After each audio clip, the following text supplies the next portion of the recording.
Olá, meu nome é Marcos Mota e você está assistindo Trumpet Flix. Fala pessoal, aqui é o Bruno Garcia do canal Trumpet Flix e hoje eu tô aqui com um dos grandes trompetistas brasileiros, Marcos Mota, famoso Dedé, trompetista da Orquestra Sinfônica do Estado de São Paulo, do OSESP. Dedé, é um prazer te ter aqui no estúdio. O prazer é meu, Bruno, de estar aqui, enfim, ter esse momento de conversa com vocês. Eu que agradeço a oportunidade. A gente tá marcando já faz um tempo aí, agora deu certo. A agenda é sempre difícil, né? Mas estamos aqui. Aí vamos falar de trompete. Com quantos anos você começou a tocar? Eu comecei a tocar trompete na igreja evangélica Assembleia de Deus de 7 para 8 anos. Que eu aprendi música, bona naquela época, e então já faz 40 anos já. E ao longo da sua vida, quem foram os seus professores? Olha, meu primeiro professor, enfim, foi com 7 anos, foi um músico militar, na época que era da igreja. E depois, posteriormente, o meu primeiro professor profissional foi o Paul Mitchell, do Teatro Municipal, que era o primeiro trompete. Isso eu comecei no ano de 1992 a estudar com ele. Tinha 15 anos na época e estudei com ele por mais ou menos uns 7 anos. Foi o meu grande professor aqui no Brasil. O Paul Mitchell teve uma grande formação, né, nos Estados Unidos e um grande trompetista, né, ao longo da história aqui no Brasil. E aí depois do Paul? Então, na verdade o Paul foi o meu professor. Depois do Paul eu tive o meu professor que me ajudou muito, foi nos Estados Unidos, que foi o Lawrence Wright, que por 3 vezes eu fui aos Estados Unidos. Na primeira delas em 95, no festival de Vermont, que fica no estado de Kinghaven. E lá eu tive aula com o Michael Payton, que era um grande trompetista na época, freelance em Nova York. E lá eu conheci o Lawrence Wright, que foi o meu professor, que eu voltei lá depois no ano de 99 no ano de 97. Fiquei por 2 meses fazendo aula com ele, no Moravian College, em Bethlehem. Eram 2 aulas de trompete por semana. E depois, em 99, eu voltei e fiz mais um mês também, 2 aulas por semana com ele em 99.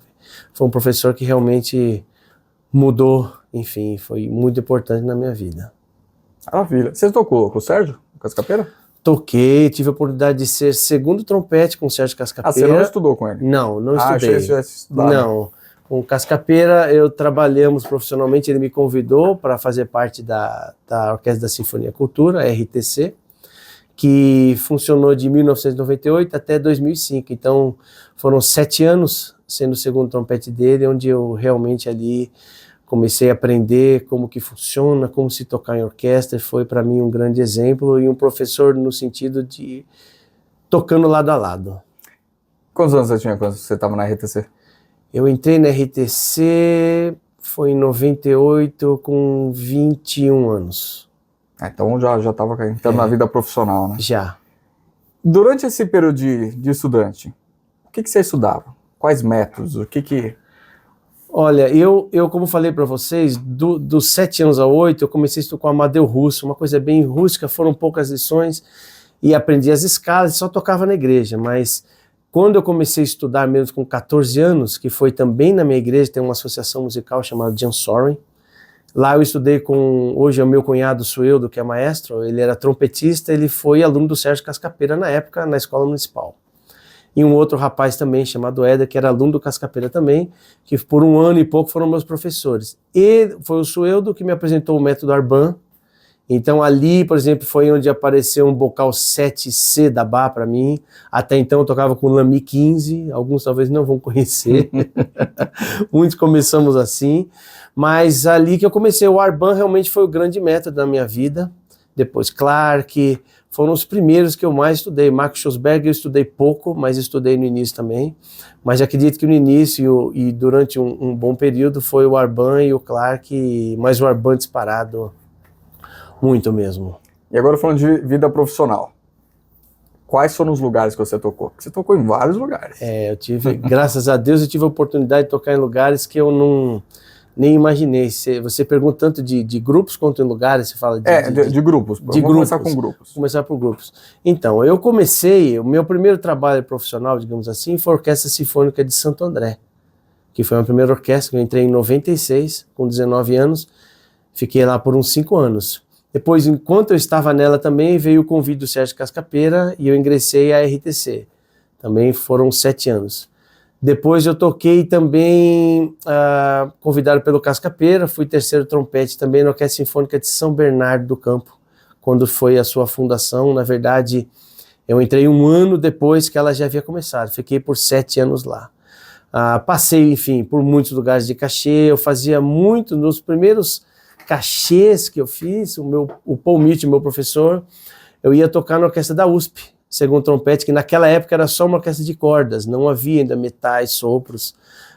Depois, o meu primeiro cachê no Teatro Municipal, como aluno, foi em 98, onde eu fui tirar a carteira da ordem para poder fazer, e foi um cachê muito assim, marcante para mim, porque foi o Requiem de Verdi, e eu estava tocando 4º trompete na orquestra, e 3º trompete era o Gilberto Siqueira, primeiro trompete do OSESP, o Breno de 2º, o Paul de 1º, e os trompetes externos estavam o Cascapeira, o Renato Miziu, que ainda tocava trompete. Foi uma experiência muito legal. Mas depois, seguindo profissionalmente, eu passei pela Banda Sinfônica por 4 anos, e depois passei pela OSESP por 1 ano, de 2008 a 2009, uma vaga temporária, que eu tocava 4º trompete e 2º trompete, foi um contrato de 1 ano. Depois eu passei por 10 anos como primeiro trompete do Teatro Municipal de São Paulo, e depois, por último, agora no dia 7 de junho, 4 anos que eu estou na OSESP, na função de trompete utility. Explica para o pessoal que não conhece, o que é o trompete utility? Vamos lá, eu acho que quando a gente fala trompete utility, as pessoas vão pensar, esse é o que faz tudo, né? Só tapa buraco e deve até carregar caixa, limpar banheiro, abrir porta. Não, brincadeira, gente. É uma vaga muito comum nos Estados Unidos, né? Aqui é relativamente nova essa vaga, digamos assim, no nosso país, mas é uma vaga que é muito gratificante, porque nós tocamos em todas as posições. Então eu toco desde 4º trompete, 3º, 2º, 1º, e isso vai sempre mudando. É uma vaga que exige da gente, assim, determinados desafios, né? Porque às vezes eu estou tocando o 1º trompete em uma certa região e na semana seguinte eu vou tocar tudo o 2º trompete, praticamente às vezes abaixo da pauta, tocando Beethoven ou coisas assim. Isso muda bastante, né? Então requer da gente uma versatilidade grande no que está estudando, da forma que estuda a cada semana. Mas eu adoro, essa vaga é muito boa. Isso é bem curioso. Como é que você se mantém em forma para tocar, de repente, uma semana o 1º trompete, depois na outra semana você está tocando o 2º, ou depende, sei lá, não sei se você toca 3º ou 4º. Também. Mas como é que é? São posições diferentes. Sim. E como que é que você faz? Como que é a sua rotina para fazer isso? Então, normalmente nós temos uma rotina pesada na orquestra, né? Nós temos de terça e quarta-feira 2 ensaios. Começa às 10 da manhã, vai até às 4h30 da tarde. Depois na quinta nós temos ensaio geral e concerto à noite, concerto na sexta e concerto no sábado. Então, a primeira coisa que eu falo para vocês que acontece comigo, eu procuro manter os meus fundamentos sempre em dia. E não chegar a um estado de cansaço que passe do ponto. A gente tem que cuidar disso, porque senão é difícil da gente se recuperar, né, por uma semana para outra. Quando eu tenho semanas pesadas de 1º trompete, ou mesmo alguma outra semana, às vezes 2º trompete a gente acha que é mais leve, mas não é. Dependendo de quanto a gente está tocando o registro grave, a gente fica cansado também, né? Tem-se uma falsa impressão de que tocar grave é fácil. Não vou nem esquentar a cabeça, da pauta para baixo ali, né? Não, a gente tem que tomar muito cuidado com isso. Então, uma coisa que eu de uns anos para cá, a experiência vai nos ensinando, quando eu estou com concertos pesados, mesmo que eu chegue cedo na Sala São Paulo, eu vou aquecer de 10 a 15 minutos, às vezes um pouquinho mais só, de uma forma que me deixe pronto para tocar, com a energia, com a estamina para tocar, para eu poder nos 2 ensaios ter essa energia. Acabou o ensaio 4h30 da tarde, trompete guardado. Vou para casa, cuidar do meu filho, brincar com ele, descansar, e na manhã seguinte eu vou retomar. Você tocou a Quinta Sinfonia de Mahler há pouco tempo. Sim. Como 1º trompete. Que, para quem não conhece, é uma das obras mais monumentais no repertório sinfônico para trompete. Como você se preparou para fazer isso? Porque aquele comecinho deve dar um frio na barriga. É. Frio na barriga é pouco, né? Na verdade, por incrível que pareça, foi a primeira vez que eu toquei a quinta de Mahler. Já toquei, todos nós trompetistas, que desde o início nós estudamos esses trechos, esses solos iniciais, a vida toda. Dei muita aula em festivais para alunos, mas eu ia tocar minha primeira vez no Teatro Municipal, mas aí veio a pandemia e não aconteceu. E a oportunidade veio agora. Então, ele perguntou como a gente se preparar. Na verdade, a música eu já ouvi centenas de vezes, a gravação a gente está sempre ouvindo. A primeira etapa é estar com a música muito na cabeça e com muita antecedência você começar a se preparar, né? Quanto melhor preparado, mais confiança você tem, mais é fácil de você, enfim, dominar todas as questões que tem que ser, como nervos e tantas outras coisas que a gente precisa estar pronto a fazer. Mas é um desafio enorme e eu sempre ficava pensando, meu Deus, como é que vai ser, né? Aquele silêncio mortal e todo mundo esperando você começar, né? Mas graças a Deus deu tudo certo e uma coisa só que eu digo assim, é muito estudo, é muita repetição de coisas pequenas. Desde uma primeira entrada, de como eu respiro para atacar uma nota, nunca vai ser uma coisa sem você se preparar bem. Então, é realmente ouvir muito para a música estar na sua cabeça, ou melhor explicando, eu não posso estar contando pausa como se estivesse fora do ar, 10, 15 e entro. Não, a pausa está lá de enfeite, mas a música está correndo na minha cabeça e quando eu entro eu estou fazendo parte de toda uma história musical que já está acontecendo. E do repertório, falando de repertório orquestral, das peças, cita aí umas 5 peças que você acha que são bem difíceis e que requer muito preparo para tocar. Não só tecnicamente, mas questão de psicológica e tudo. São muitos, mas dá para citar algumas aqui. Mais, pode ser mais. Não tem problema. Eu acredito que todas as sinfonias de Mahler são desafiadoras, mas Quinta de Mahler, Segunda de Mahler, Sinfonia Alpina de Strauss, esse com certeza é uma das mais desafiadoras que a gente vai ter pela frente. Podemos colocar basicamente todas as obras de Strauss são desafiadoras para o instrumento. Qual que eu posso dizer mais para vocês? Você vai editar, né, depois, né? Uhum. Sinfonia Alpina, Quinta de Mahler, Sétima de Mahler é muito desafiadora. A Vida de Herói de Strauss, são Zaratustra. Shostakovich, com certeza, Sinfonia 5 de Shostakovich, a Sinfonia 7, quase todas elas, assim. A Sinfonia 1 é muito desafiadora, parece que não, mas ela tem muitos contrastes e pianíssimos, e temos outras coisas também que são muito delicadas, né, que nem Segunda Sinfonia de Schumann, quando você começa a tocar aquela introdução. Enfim, o repertório é muito vasto.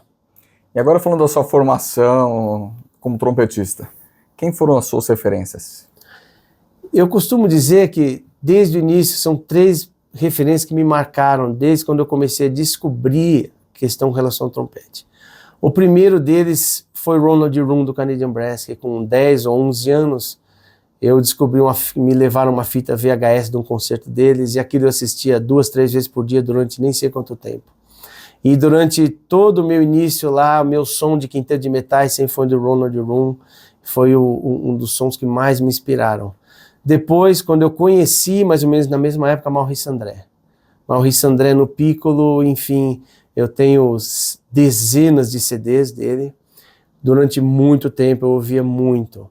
E a outra referência grande foi Adolf Herseth, também que eu conheci com 18 anos nos Estados Unidos, quando eu já comprei uma coleção das sinfonias de Mahler com Chicago e o Solt. E aquilo eu ouço até hoje muito, então foram os sons que realmente são os 3 mais importantes que foram moldando dentro da minha cabeça. Depois, evidentemente, com os tempos, hoje temos muitos outros, como Phil Smith, Matthias Hoffs e assim vai, muitos outros, né? Agora, para quem está assistindo, cita uma lista de 5 caras que os caras têm que anotar e procurar no YouTube. Vamos lá. Matthias Hoffs, Ole Edvard Antonsen, Håkan Hanneberg, Phil Smith e Adolf Herzog, o que vocês puderem ouvir. E falando de trompetistas, quais são as principais qualidades que um trompetista tem que ter? Olha, essa é uma pergunta muito boa. Eu acho que de longe a primeira coisa, gente, é o som. O som é a coisa mais difícil. O som é o nosso cartão de identidade, o som é aquilo que faz a pessoa ficar apaixonada pelo instrumento, o som é aquilo que chama a atenção de todo mundo, né? Quando você ouve, não importa o instrumento, você fala, meu, que som é esse? Então essa é a primeira coisa. Evidentemente que junto com o som, a gente vai ter algumas outras coisas que já estão presentes, como musicalidade, fraseado, ritmo, consistência de tocar e contar uma história, né? Variedade de articulações, de dinâmicas, enfim, na verdade tudo vai acabar se resumindo à qualidade mesmo do som. E agora falando de estudantes, quais são os piores defeitos que os estudantes têm? Hoje em dia eu acho que os estudantes, além de ouvirem muito pouco, eu acho que é um dos primeiros. Eles não ouvem, tirando algumas exceções. O que eu estou falando de ouvir? Ouvir tudo, ouvir orquestras, ouvir big pra bands, valer, né? ouvir não é para botar valer. no rádio dirigindo. Não, é ouvir mesmo com o ouvido, de você parar, pôr um fone de ouvido e curtir aquilo tem que entrar. Como que eu vou ter falando no nosso instrumento, como que eu vou ter uma ideia de som se eu não tenho na minha cabeça um som que eu queira perseguir, né? Então a primeira coisa eu acho que é isso aí. E depois realmente às vezes é seriedade em estudar, em ter paciência. Hoje o que falta é paciência. Todo mundo quer coisa assim, ó.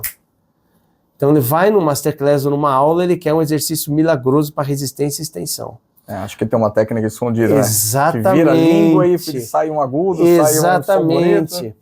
E não tem paciência, porque a construção, gente, ela é lenta, é semanas, meses, anos, você tem que experimentar algo por muito tempo para ver se aquilo está te dando benefício, você tem que extrair o benefício daquilo. E hoje eu acho que realmente seria essa impaciência, a coisa, como a gente tem hoje pelo YouTube, a gente tem acesso a tudo,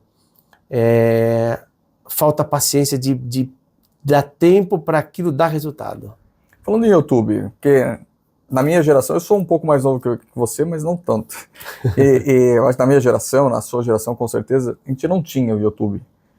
Não. Bom, como que você se baseava para ouvir? Você precisava do quê? Um CD, um disco? Como que era isso? Olha, eu vou falar para vocês uma coisa que foi enriquecedora na minha vida. Quando eu comecei a estudar com Paul Mitchell, evidentemente, naquela época nem CD existia ainda, né? Eu tinha fita.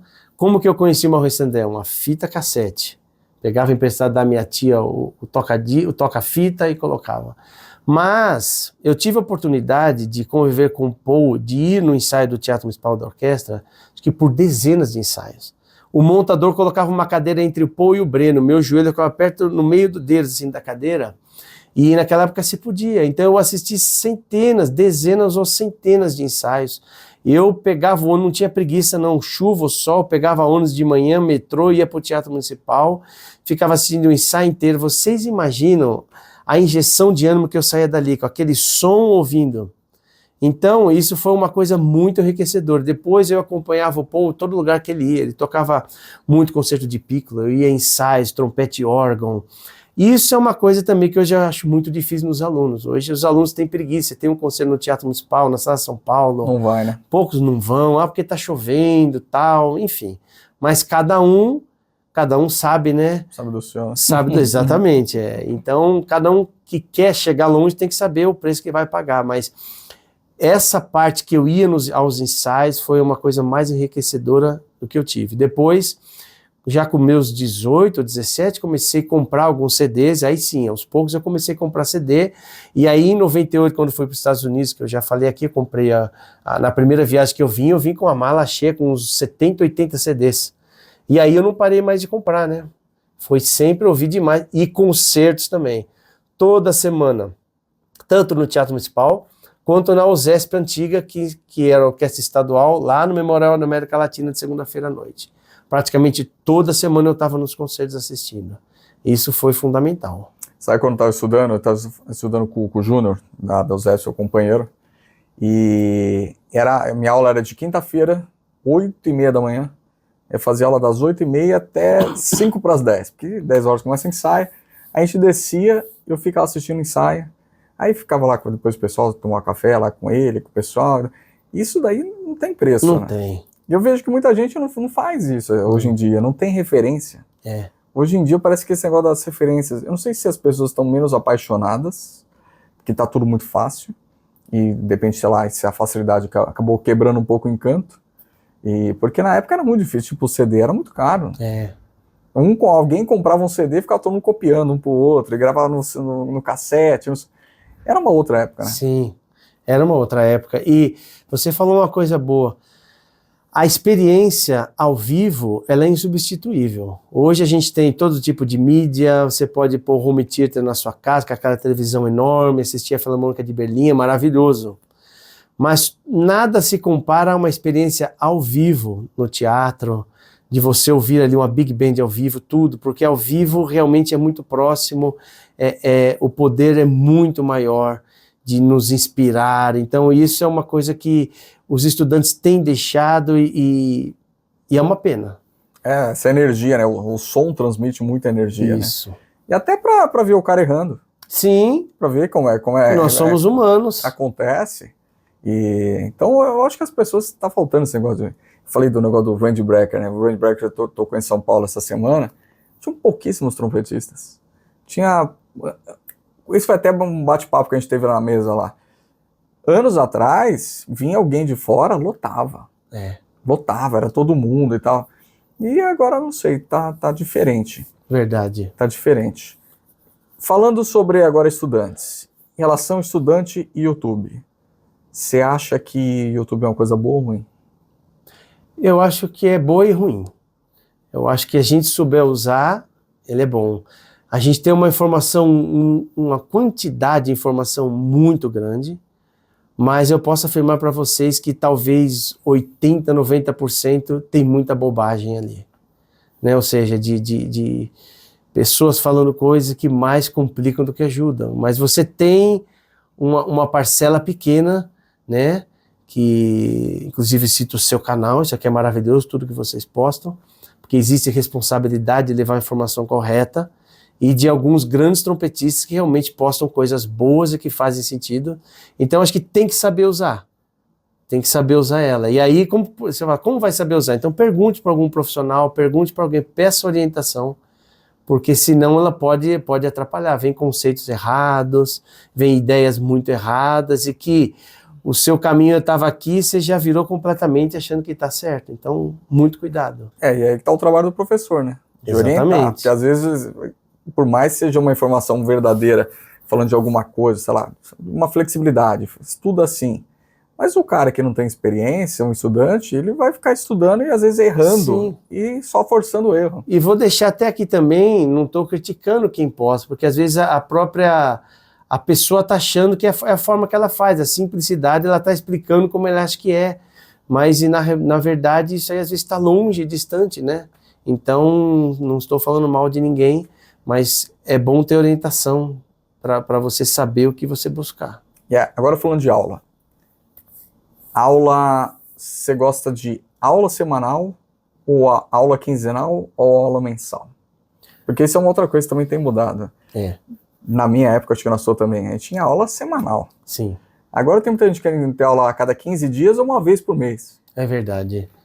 Olha, eu acho assim, como você falou, eu tinha aulas semanais, né, mas existia um compromisso meu e tempo de estudar, né?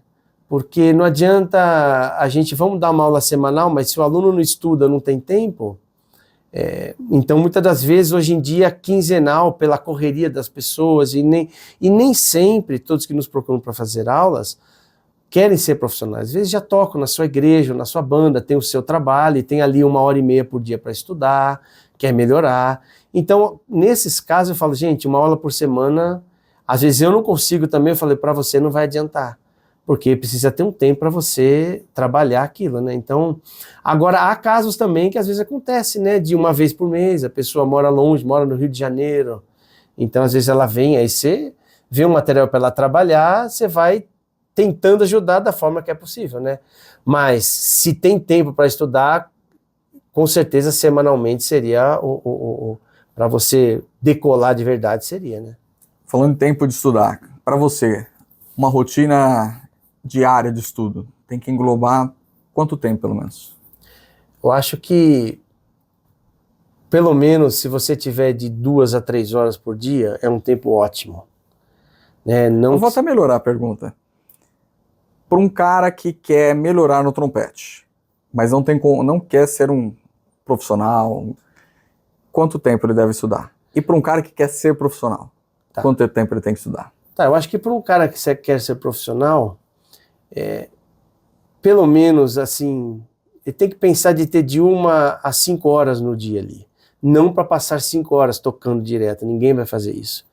Porque realmente tem muita coisa para se estudar, no sentido não de só estudar, tem que ouvir bastante também, você tem que pensar no que você vai fazer, e tem que ter um tempo um pouquinho mais, talvez, beirando isso aí, eu acredito que seja legal. Agora, para quem só quer melhorar, no mínimo 1 hora, de 1 hora a 2, 1 hora e meia, assim, bem trabalhado, com os fundamentos, já vai conseguir ter um resultado. Hoje, no dia livre, quanto tempo você consegue estudar?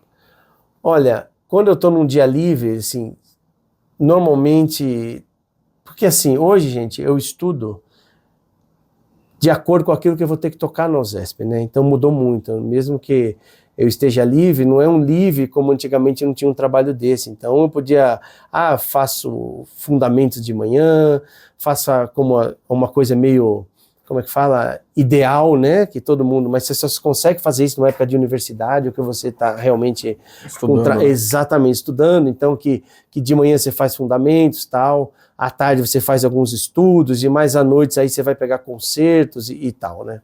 Mas hoje eu procuro, se eu estou um dia livre, depende da semana que eu vou estar tocando, mas eu acredito de 2 a 3 horas, no máximo, para mim é o que eu tenho estudado, porque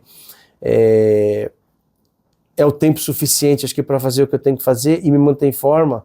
E assim, estudar de uma forma que eu também não me canse muito, né? Que a estamina vá crescendo e que seja saudável, né? Então, não tenho mais estudado tantas horas, 5, 6 horas, coisa assim. Eu não faço porque realmente o que eu tenho que preparar não deixa dessa forma, né? E a gente não passar do ponto também, né? Uma outra pergunta sobre sonoridade, som. O que é o som ideal para você? Quais características tem que ter um som ideal? Primeira coisa, para mim, é um som que não é forçado. Som forçado é aquele onde já o seu corpo está totalmente desajustado. É força excessiva, enfim, de soprar, é força aqui, é muito ar no instrumento. Então, a primeira coisa, eu acho que na questão do som é você ter uma eficiência, né? E a eficiência tem a ver com equilíbrio, quantidade de ar certa, a flexibilidade, como que o lábio está vibrando, posicionamento de língua, de você realmente ter o mínimo esforço, não existe tocar sem esforço. E dessa forma da emissão, dessa forma você vai começar a ter o som mais agradável, um som que não agride, né? Então, acho que é por aí que eu começaria. Maravilha. E, para terminar, a pergunta mais importante, que é, qual equipamento você toca hoje?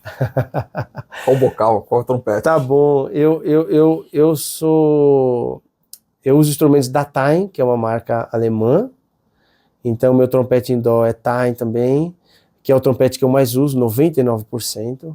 O bocal que eu uso é um bocal da Elegance, 1 1/4 C, com a garganta 24, e o backbore é um pouquinho mais aberto. Basicamente esse é o meu equipamento que eu uso 99% do tempo, né? Depois eu uso o trompete em rotor também, em dó também é da Time, o meu pícolo também é da Time. Esse é o equipamento que eu tenho usado. Maravilha, Dedé. Acho que foi bem proveitoso aí para quem está assistindo, e um prazer ter você aqui no estúdio. Eu que agradeço, fica o meu forte abraço a todos aí, Bruno, meu agradecimento, a todos aí os telespectadores aí, os trompetistas que vão ver, e prossigam seus sonhos, não parem. Lembre-se, tem que estudar e dá tempo para a coisa acontecer.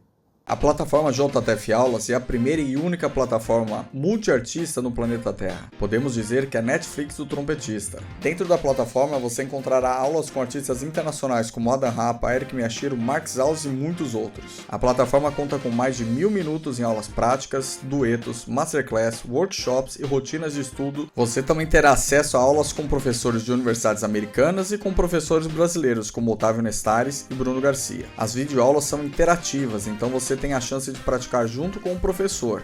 Todo o conteúdo é elaborado pensando nos trompetistas brasileiros. Então, se você não fala inglês, não se preocupe. Todas as aulas com trompetistas internacionais estão legendadas. Tudo isso para facilitar o acesso a um conteúdo de altíssimo nível. Existem 3 planos de assinatura: 3 meses, 6 meses, 12 meses, sendo o mais barato a partir de R$ 14,90 por mês. O link de inscrição está na descrição do vídeo. Tenho certeza que você vai curtir.